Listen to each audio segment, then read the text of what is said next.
All right, Dina, welcome to the Easy Conversations podcast. Thank you for joining me. I really appreciate it. I know it's fairly late for you, so super grateful for you to take the time and have this conversation with me today. But before we get started, I do want to give you an opportunity to introduce yourselves to the listeners and let us know a little bit about what it is that you do, and then we'll jump right into it. All right. Well, first of all, thank you so much. Thank you for doing what you do to share wellness and kindness and awareness to your whole community. Thank you to everyone for listening. I'm really excited to be here. I'm excited to chat with you and be in conversation and hopefully to be inspiring about how we can all live in a happier and more free way. And towards that end, my name is Dina Kaplan. I am the founder and CEO of The Path.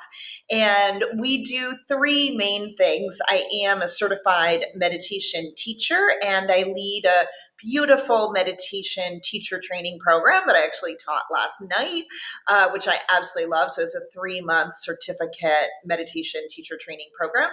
I also run a once a year curated meditation retreat. That's called Mela. It's a really good time to talk about that because that is coming up. If you're interested in that, it's thepath.com/Mela apply, or for anything or any way that I can support you in meditation. You can also just email me at sit. Sit is another word for meditation, SIT, at thepath.com.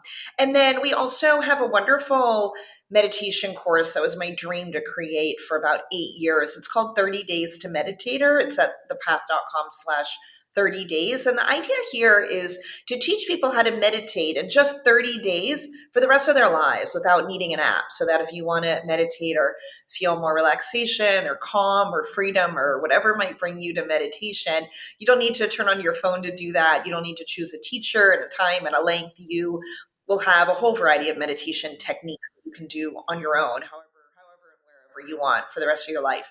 And then, of course, I do meditation for people and companies and festivals. And I love to go around the world and teach meditation and guide retreats. So you're noticing a theme here, a lot around meditation.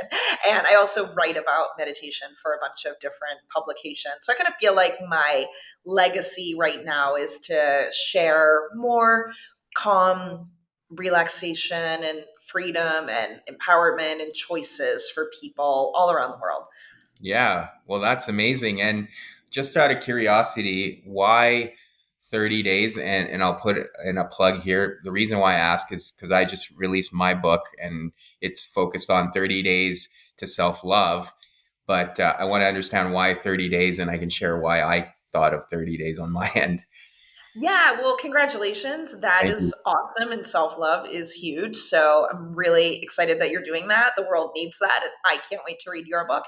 So I just had a very kind of powerful friend of mine who's always said, no, I'm not into meditation, not for me, not for me, not for me. And then I told her about 30 Days to Meditate, or right after we finished the course. So it's kind of hot off the press. And she said, wait, it's not something I need to do for 8 years for the rest of my life. She said meditation always felt so intimidating. It's like another thing like flossing your teeth that you're going to have to do for the rest of your life. She said the idea of learning it in just 30 days and knowing it for the rest of her life, it made it really palatable. Like, this is something that I can do. And yeah, so I love that idea that in just 1 month, you can learn this new thing that can have such a positive impact on your mind and your body and your life, and learn it in just 1 month. It feels really easy and doable. Yeah, absolutely. That's how I looked at it. I'm like, if people can practice something of self love for themselves, whether it's journaling or thinking about self love, how they can manifest it more into their daily life over the course of a month, it could become a habit. And that's how I kind of envisioned it. So we'll see how that works out. But your story, right? Like, I just wanted to touch on that. Why meditation now, coming and considering your past, like, if you don't mind sharing what brought you to this state and in terms of all the work you're doing now. Yeah, it's a pretty hardcore story. By the way, thank you for what you're sharing. And that's what I meant to say. So thank you for doing a better job than I did. It's the idea is to create a habit in 30 days, exactly as you said. So I come from a really unusual background for this. I came from a pretty business oriented family. My dad is a professor at Harvard Business School. My sister is a doctor, but essentially running two medical practices. And I used to run a startup. So I founded it with four other partners and was helping to run a tech company for 7 years. years. But I figured out my job, but what I couldn't figure out was how to be myself in that role. I was running a tech company at a time that there were very, very, very few, i.e., only two of us that I knew of at the time, women founders in the whole country. And I had no role models. I didn't know where to turn for how I should act in this role. I just thought, okay, I need to act like a guy because all the successful founders that I knew of, from Mark Zuckerberg to Peter Thiel to Jeff Bezos, on, they were all men. So I thought, okay, for me to survive in this tech world that's so male dominated, I need to subjugate all of my natural instincts. So mine were if something went wrong, I'd want to cry. I'm more emotional in some way. I guess traditional. Sometimes we go back into our traditional gender roles. And so I might cry at my startup. And my co founders did not know what to do about this. They're like, what is going on, Dina? There's no crying at startups. It's like baseball. So over time, I just learned to suppress all of my natural instincts. And I can be funny, or at least try to be, and fun and weird and quirky and, just very me. But I wasn't sure that that would fit in at a startup. Would that fit in into this male dominated kind of bro environment? So I suppressed my natural personality. And what's interesting is what happened is that my body revolted on me and I started having panic attacks. I didn't know what they were or why this was happening, but they started happening constantly. And I don't know if you or anyone in your community can relate to this. I feel like I was about to faint. Like I would feel tingles at the top of my head. They would shoot down through my whole body. And it was so bad that for me, having these constantly for 2 years while running the company, I was afraid to cross the street by myself because I didn't know if I'd make it to the other side. I was way too afraid to take the subway because I had panic attacks in the subway and would be holding onto the wall, like praying that something awful wasn't about to happen to me. So it's almost like I stopped living as a really free moving human. It was a really scary existence, and yet I completely masked this. Nobody knew. I looked great from the outside. I would still do my hair every day and do my makeup and put on nice clothes and pretend that everything was okay when in fact I was an absolute disaster on the inside. One day when I was across the street from my office, I wasn't even sure I could cross the street, a 13-second walk in Soho in Lower Manhattan. We were based out of New York, the startup. I wasn't even sure I could make it to the other side. It was like this voice of intuition came through me and it said, you've got to get out of here. You need to lead the opposite life in the opposite part of the world and you need to act right away. And so I had raised $1 gazillion for this company. I was the face of the company. I was super involved in the operations of the company and I gave everything away. I gave it all away in a moment and I did a transition with the board, but I ended up booking a one-way flight to Asia, and with a smile and a wink and a nod to the cliche, I flew to Bali. I'd never been. I kept teasing my coworkers, when we sell the company, I'm going to move to Bali. And they said, maybe you should try going there for a couple of days first. So I booked a one-way ticket to Bali and I ended up traveling around the world for 2.5 years in the end, in a journey to get healthy and to learn, really relearn to have the confidence to be myself. Yeah, yeah. No, thank you for sharing all that. And I mean, there's a lot to unpack there. So, I mean, I can relate when we don't listen to our inner voice, or we're not finding a way to express our true emotions. They do come out in different ways, and often that's presented as a disease or illness or chronic pain because it is that stress building up on the inside. And that's amazing that you had that inner voice that told you what to do. And we all have it from time to time, and we seldom listen to that voice because obviously it requires a lot of courage, and sometimes it's giving up a lot of things that we've created in our life that makes us feel comfortable. In your case, walking away from this company and walking away from the money, that takes a lot of courage, but it was something that you believed in. And how was that process? Like, was there any reluctance, or was there any hesitation on your end where you had to think through all of it, or you just kind of went with it? Yeah, I mean, the money was one thing. I used to walk around New York and look at not just apartments, but buildings and think, oh, one day I'll buy that whole townhouse. Not the bottom floor, the top floor. I'll buy that whole one and maybe the one next to it. I had absolutely no doubt that I was going to make my 5 to 15 or $20 million, zero doubt. And yet I walked away from all of that. I ended up, I don't know if I've shared this publicly, I'll write it in the book. I did not make $1 off of Blip. I thought I for sure would make at least, let's say, $10 million. I didn't make $1, but honestly, that was the least of it. What I walked away from was being in the press every single day, was giving talks at conferences every single, literally 7 nights a week. I would be speaking at some conference, some dinner, something. It was this whole kind of glamorous looking life from the outside, and it completely masked 100% dysfunction on the inside. And I appreciate your asking. No one's actually ever asked me that. What was it? I'll tell you. In one day, I lost half of my friends. Funny, my assistant at the time, who really did not like me at all, the one thing she would say to me was, Dina, you have a lot of people riding your coattails. Or she was essentially saying half the people around you are just using you. And it turned out I didn't understand what she was saying. I'm a little naive. I'm in the end kind of like a nice girl from Pittsburgh, Pennsylvania, from the mid Atlantic. So I lost half my friends, half the people that I was talking to and going to parties with, and I was helping them with VC connections and getting into this event and that event. I literally never spoke to me again. And you know what? That was friggin' awesome. And I realized that when I started traveling, when you're traveling, there's kind of a circuit of world travelers. Nobody cares what your job is. Nobody cares what venture capitalists you know. No one cares if you know the tech reporters at the New York Times or the Wall Street Journal. They just want to know, are you cool to hang out with? Are you Yeah. fun? Are you up for adventure? Are you nice? Are you a good listener? Are you kind of cool to hang with a group of friends that are traveling in wherever you are, Luang Prabang or wherever you are? Yeah. And it was so it's funny, I've never talked about this before.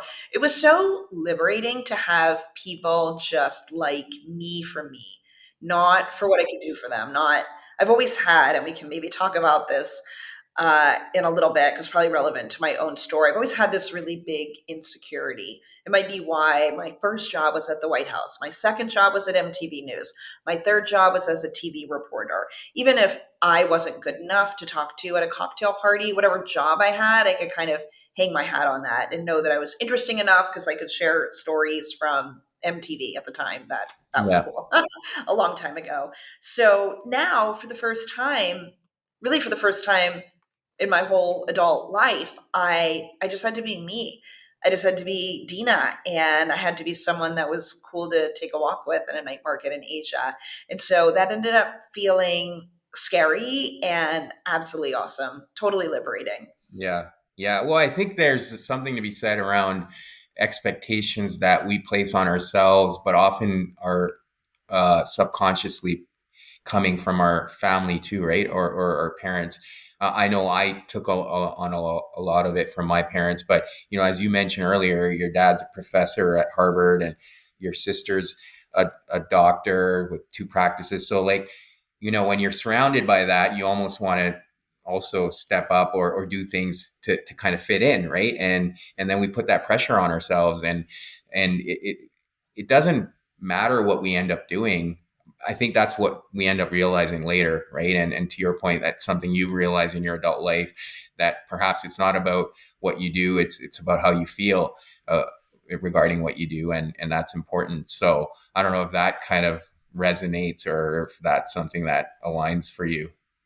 Yeah, it's funny. I so my dad is a professor at Harvard Business School and would always say the greatest thing that you can do as a person in the working world is to create a company and give good jobs to people and pay taxes into whatever country you're paying taxes into and be part of the functioning economy, world economy. So I thought, okay, I need to be an entrepreneur.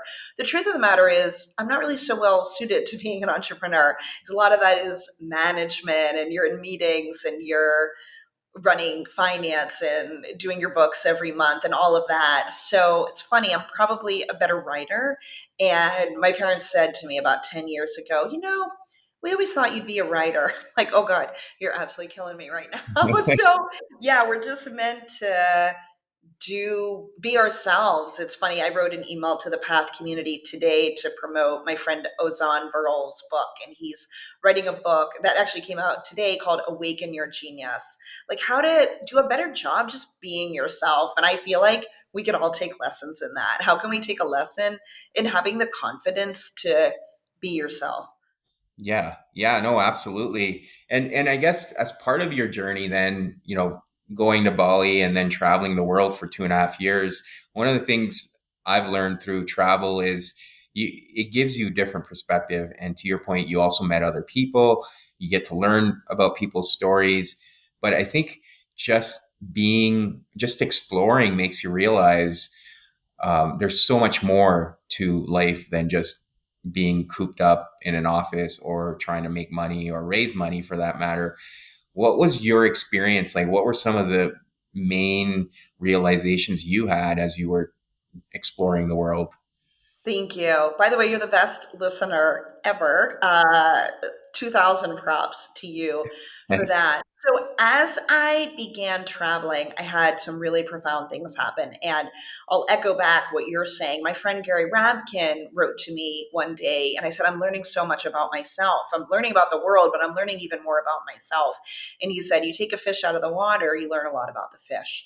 I mean, you can't, it would be very hard to program a person. I know people are trying right now, but you don't know how you're going to respond in all these different situations until you're in them. And you're in so many different situations kind of every hour, every minute when you're traveling, that it's a wonderful way to learn about yourself. So I had a moment when I was in northern Thailand in this beautiful hilltop town of Pai, and I met a fellow traveler, and he said, use this time that you have, Dina, that's like a gift to conquer your fear. And what he said, it just went right over my head. Oh my gosh, as I talk about this, whew. We're getting real here, so let's get Yeah. real. So I kept thinking about what he was saying, but it didn't make a lot of sense to me. And then 1 month later, so I actually went to Cambodia. I saw Angkor Wat. I went to the Killing Fields. Very deep time, very thought provoking in Cambodia. And then I came back to Thailand, and I was on, for the first time, the beautiful Thai island. So the first time in a long time. And I was walking down a path in this beautiful island of Koh Taus on the eastern side of Thailand. And all of a sudden, this fellow traveler's words from a month ago came through me. Use this time that you have like a gift to conquer your fear. And I realized, oh my gosh, I'm living with so much fear. I just didn't label it as fear. I'm even afraid to walk down a street by myself. I'm having panic attacks constantly. And I decided to take a huge gamble. I decided that I wanted to start conquering all of my physical fears and hope that I could overcome my biggest fear of all, which was having the confidence to just be myself, to ask for help, to say what was on my mind, to try to be funny, to be quirky, to really be me. And it was amazing that this realization took place in Koh Tao because it's the scuba capital of Asia. And my biggest fear was scuba diving because somebody had died on the first scuba diving trip I'd ever taken as a kid with my family. And at that moment, I had just thought, okay, clearly I'm not meant to scuba dive. If someone died on my first ever scuba trip, what are the chances of that? But I realized in that moment that if I wanted to really conquer fear, I needed to start with a huge one. So I went up to what I'd heard was the best scuba shop at Koh Tao called Scuba Junction. And I said, hey, someone died on my first ever scuba diving trip. And I'm having panic attacks constantly above ground, but I'd like to learn to dive. And they said, can you pay? And I said, yeah, I can pay for a discovery dive. And they said, okay, come back tomorrow. So I went back the next day. I prayed no one else would show up. No one else showed up. I had this very good looking instructor who looked like James Bond. And it was just the two of us. And I said, can I hold your hand when we go under the water? I'm terrified. And he said, I've never done that before, but sure. So I did that. And we went under the water and I did my first dive. And it was, I mean, first dive since being a teenager and that scary incident with my family. And I did it. And I came away feeling like a different person. I felt so confident. And I knew from that moment onwards that my life was going to change and that I could do things, shift patterns, and do things I never thought I could do in my life. Yeah, no, that's a pretty cool story. And for that other fellow traveler to see Yeah. something in you and be able to point it out, right? We often have those moments. I can think of a couple where someone's just seen me in a way that's really profound and pointed something out. So yeah, that's amazing. So then after all those experiences, I'm sure there were probably more where you were had to face your fears. What made you want to go down this path of being a meditation teacher and doing all the work you're doing today? So it came in the form my Pied Pipers, my gurus, always seem to come in the form of these good looking gentlemen. I don't know what's going on with that. But another one was walking off a plane with me right behind me when I had just landed in India for the first time. And it was actually all these Northern European guys. There's another Northern European traveler who I'd never met before.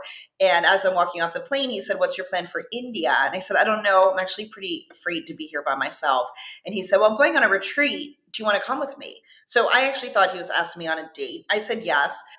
Turns out he was taking me to a 12-day gender segregated silent Vipassana meditation retreat, which is like the worst date of all time. But there I was, having followed this cute guy and gender segregated now. And what he hadn't mentioned is that there would be no soap and no toilet paper, and that it would be 120 degrees about Fahrenheit, about 40 degrees Celsius. So hot, I literally thought I was going to die, and show up. And that was how I learned to meditate. There was no way out. There were no tut-tuts, no buses, no Ubers, no nothing. I had to stay. And on this retreat, we were meditating 10 hours a day. They took your phone, your computer, everything, even business cards, everything was taken away from you. And you're really just meditating 10 hours a day and sleeping and washing clothes and eating, nothing else. You weren't even allowed to walk or do yoga. But I really learned how to meditate on this retreat. And on day 8 of the retreat, so about 86 or 7 hours into meditation, I had this huge insight. And I realized that I had been optimizing my entire life to be popular after having been bullied as a little kid at summer camp, something I'd never thought about before. And at the minute I had this realization, it was like a flash of lightning flashed up through me and exploded over my head. And this voice again, like at that intersection, came to me and it said, "You're going to come out of this retreat a better person, and everyone should have the chance to do this." A better person, meaning I would finally gain the confidence to be myself and not be so pleasing. So that voice said, "Everyone should have the chance to do this, but it doesn't need to be this hard. When you're ready to go back to the United States, you will start a company. You will be part of the movement that pushes meditation to the mainstream. You'll make it fun and delightful and beautiful and, dare I say, sexy to meditate, and you'll call the company The Path." And I opened my eyes. I'm surrounded by 199 people from India and just a handful of other Westerners. And everyone was in silence, so I had to keep this to myself. But I was given my mission in that moment. And that's the mission that I'm living and following up on even right now, 11 years later. Yeah, yeah, no, that's powerful. And to have that realization just in that moment, just being there randomly, right? Not planning to be there, that's pretty crazy. And so coming back then, obviously to the United States, what were some of the challenges you encountered, right? Because now you're starting something from scratch. It's probably not really 11 years ago. Meditation was still kind of early stages in the West, and you're coming with a completely different background now. So what were those challenges like early on to live this dream of starting something new?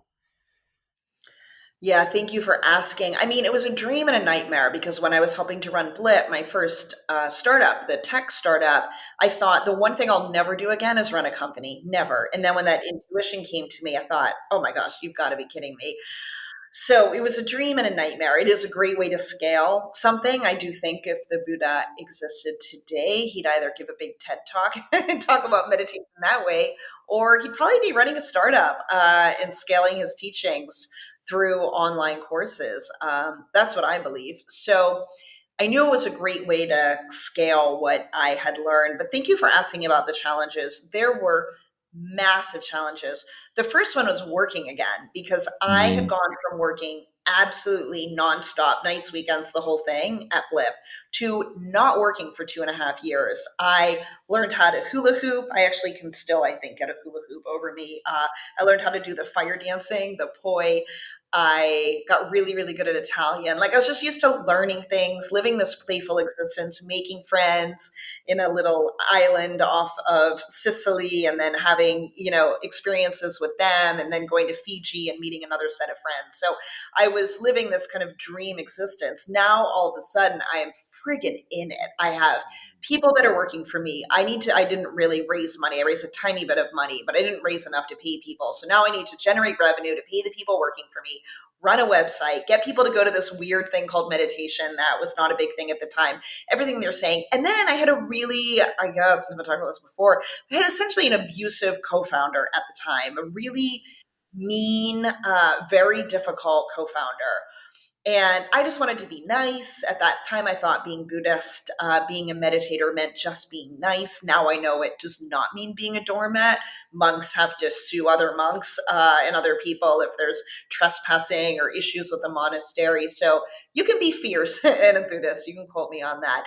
But Yeah. at the time, I was a little insecure about my own path in that spiritual world. So I thought, oh, I just need to be nice, even to someone that's really not nice to me.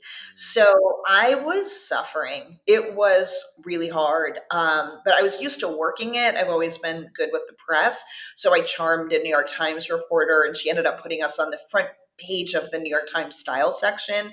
They filmed that our second month in existence. So now we're in press all over the world. The London Sunday Times picked that up, and In Style and Teen Vogue, and on and on and on. We're in every press outlet that I could ever imagine. And my life is just becoming really intense, right? Once again, all the interviews, all of the operations of the company. And I was not so mindful then. I lost a friend who's now very famous. And I regret that even if she had not become famous, I would still regret it because I just wasn't in that. Oh, it was too hard of a transition to go from meditating, swimming in the ocean 3 hours a day, Dina, to being a founder, CEO, and running a startup again. Yeah, yeah. So did it feel like for you in that moment or at that time that you'd basically come back to the same lifestyle, even though you were trying to start something completely different? And, it was based on meditation, but sounds like you were kind of back in that high pace life again.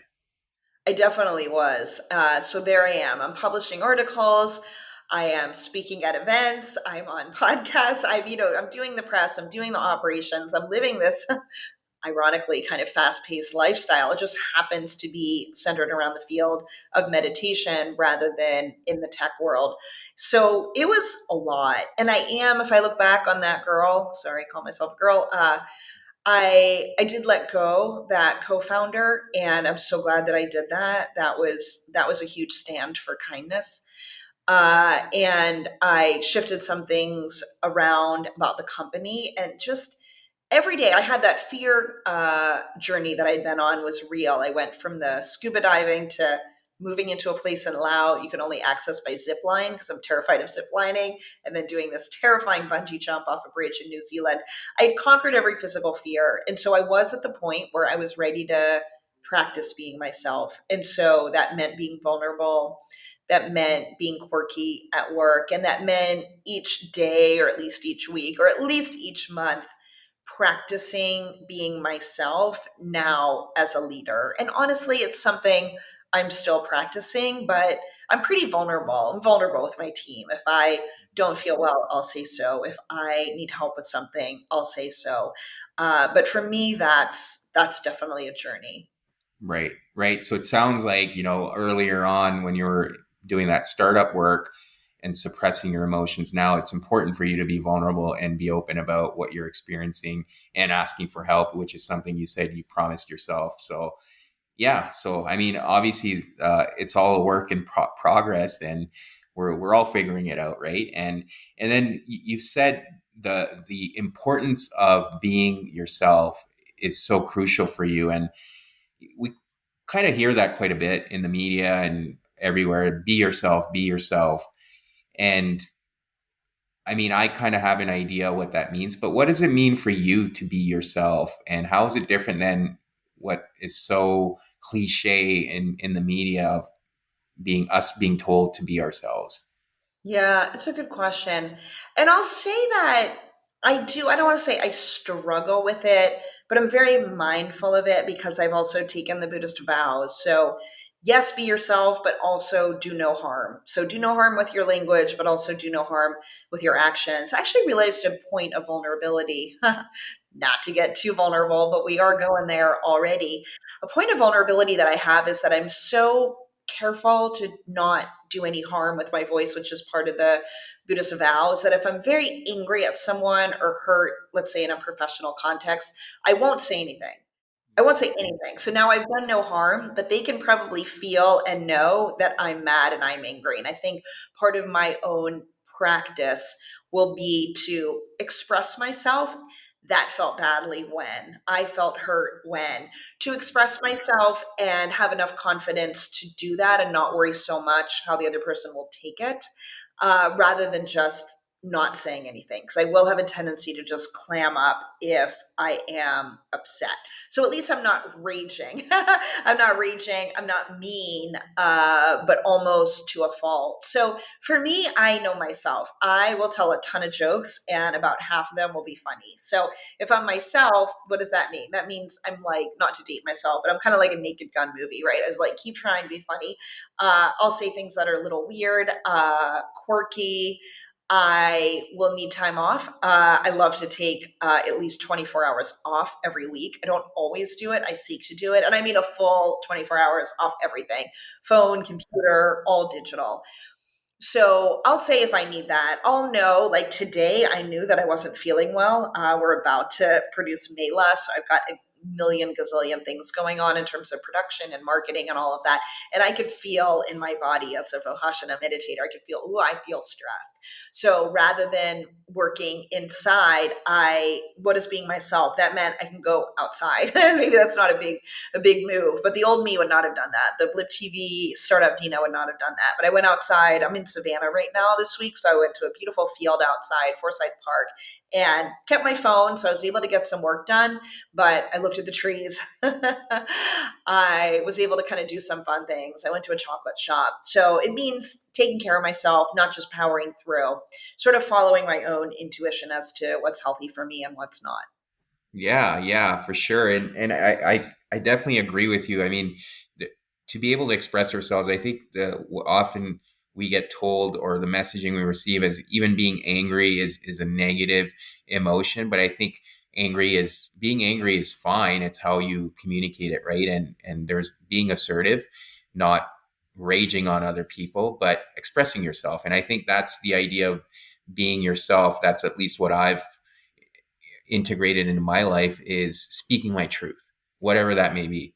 And if I feel a certain way, if that's going to offend someone, that's not on me. It's how I feel. Right. And I'm still mindful of doing no harm, but it's still important for me to speak my truth and how I feel about certain things. So that's how I look at it. But yeah, so I mean, you've touched on Mela a couple of times. I know, unfortunately, we won't be able to release this episode before the Right. event, which is coming out, which is in May. But for people that would be interested, perhaps for next year, or would like to learn more, yeah, if you don't mind sharing what this event's all about. Yeah, I would love to. I will add to what you said. I wrote an article called Why I'm Over Authenticity. Don't hate me. I do think being authentic is important, but I think it's the first step. And I think the second step is to pair that with an awareness of how what you're going to say will land to someone else. Right. So we want to be authentic. So much an overused word, as you say, but also be aware of, is this the right time? Is that the right tone? Are these the right words? And so I think you don't do this, but a lot of people, when they get really, really interested in meditation and spirituality in their first year or two, there's a lot of navel gazing that takes place. And people might say things that I've heard it described as spiritual passive aggressiveness. They might say something that's actually comes across as kind of mean, and they'll be like, I'm just trying to be myself. So you don't do this. You're very gracious. But I do think pairing authenticity with an awareness of how that will land on someone else, that's a true superpower. So Yeah. I'm not perfect at that. I think I actually probably hold back too much, but that's a balance there. Okay, now Yeah. getting to oh, go ahead. No, I appreciate you adding that for sure. But yeah, go ahead. So Mela is my labor of love. If anyone's interested, you can go to thepath.com/Mela, MELA, apply, or just write me at SIT at thepath.com. So Mela actually was inspired from my first Vipassana in India with no soap, no toilet paper, and no air conditioning. My thinking was this retreat completely changed my life. It's what led me to start the path, which has had a a big impact on many, many, many people at this point. But what if I could create a retreat that had the ancient Buddhist teachings as part of it, but do it somewhere beautiful and then make it fun? We throw concerts at night. We have great, amazing musicians. Pretty much every night of Mela. What if we surrounded you with incredibly inspiring people like you, people who are authors and in tech and in creative fields and running nonprofits or in government, really interesting people leaning in terms of their impact on the world in a whole variety of fields. So that's Mela. It's a curated retreat that makes it, it's also kind of an easy onboard to meditation. So we have people who join who are super, super experienced meditators, and we also have people join who have never meditated before and are really nervous about being there and nervous about being part of the meditation. And it's just amazing. It's one of the great loves of my life. I do feel like I've created the perfect retreat that I then myself can't go on, but people come away and say this is the best event I've ever been to in my life. And part of that is that when you meditate, you become raw. You actually become your real self. At Hmm. Mela, we don't put any names on the name tags, no last names. I mean, sorry, no companies, no last names, just your first name. And I tell everyone, pretend that it's the first day of kindergarten and it's time to make friends. So people come as their innocent selves, like their real selves, kind of like travel me, not me being like, oh, please let me find an excuse to bring up my exciting startup job. But just as me, the girl that's traveling and hopefully fun and nice and just kind of cool and easy to hang out with. So people with that connect really, really deeply with the other retreaters. So the meditation is great. The concerts are fun. The meals are great. The places are amazing. We do them at beautiful resorts. The next one is on the beach. We might actually do a second one in 2023. So we can invite your community to that perhaps in the fall. But people literally meet their best friends, like the person they'll spend their birthday with, the family that they'll spend Thanksgiving with. And I think people connecting in such a deep way because you bring such a raw and honest version of yourself to Mela. Yeah, yeah, and I agree. I've attended a similar event like that last year, but it's true. You're coming in raw, your armor's down, and it's so much easier to connect with other people and Yeah. have that sense of community, which I think can be tough when we're in our daily lives, where not everyone prioritizes meditation or being themselves or being able to disconnect from all things digital, but these events give you that opportunity where you meet like-minded people who are seeking a similar experience. So I think it's a great sense of community and being able to be in that environment where all of those things that you're seeking are encouraged, right? So I think it's amazing that you guys do that for sure. Thank you. Yeah, we always do the meals or six people around a table. We seat it so you don't have that school lunchroom, from high school feeling. So you're always seated at a table. In fact, this year we've been putting everyone in a chair. Like you'll know exactly where you're sitting and who's sitting on either side of you. And we've thought about that really carefully. But then we do moderated questions. So one of the questions at a meal might be like, what about your personality is the greatest gift to the world? So you're really deeply connecting with the other people at the table, and really, really deep relationships, connections happen out of that, which, as you're saying, is just really, it's really a beautiful thing to introduce people to their future best friends. Yeah, yeah, no, for sure. Yeah, I mean, Dina, this has been great. I've really enjoyed this conversation and hearing your story. I appreciate you being vulnerable and sharing so much with us. Is there anything else you feel like that would be relevant for the listeners that perhaps we haven't covered in as part of your journey that you've taken back and that you feel like other people can benefit from and perhaps might be struggling with as well? Thank you, Hirkan, and this has been an absolute delight. Yeah, I would say that we have these patterns in our personalities. We have ways that we do things. One of the things that I teach a lot in our teacher training and think a lot about just during the day is that we have these potential moments of freedom throughout the day, and that's essentially to take your expected behavior. Let's say you're at a coffee shop and the barista forgets your order, which for some reason happens a lot to me. It's like my Buddhist test every day at the coffee shop. So you might be tempted to get angry, to think, what was me? Why is this happening? Why am I always ignored? But what if you could just take that as a freedom moment, let it be empty, as we'd say in Buddhism, and not assign a story to it? Maybe they just forgot, they're busy, they're stressed, whatever, they woke up late, whatever's going on in their lives, and actually just choose to be kind, just because. Like that's a freedom moment. And I guess paired with that, I would say we're a lot more powerful than we realize. We have so much freedom and so much power to use language that we want to use, to be kind with our actions, even for no reason, even when someone isn't kind to us. So rather than thinking about yourself or all of us as a human race as having all these negative things happen to us, I like to encourage people to think of themselves as being really powerful and having a lot of freedom. And just with that freedom, making great choices to uplift people, to be kind, to be compassionate. And with that, we can live in a much lighter way, even just in our daily life. Yeah, yeah, I agree with you. That's beautiful. And Dina, I know you've shared some ways that people can get a hold of you, but typically I give the guests an opportunity to share other ways of being contacted, whether it's online or social media. I don't know if you want to share any of that for the listeners, but I'll leave that up to you. Oh, thank you. It's so kind. Thank you so much. Yes, my Instagram I'm super, super active on. So that's at Dina Kaplan, at DinaKaplan.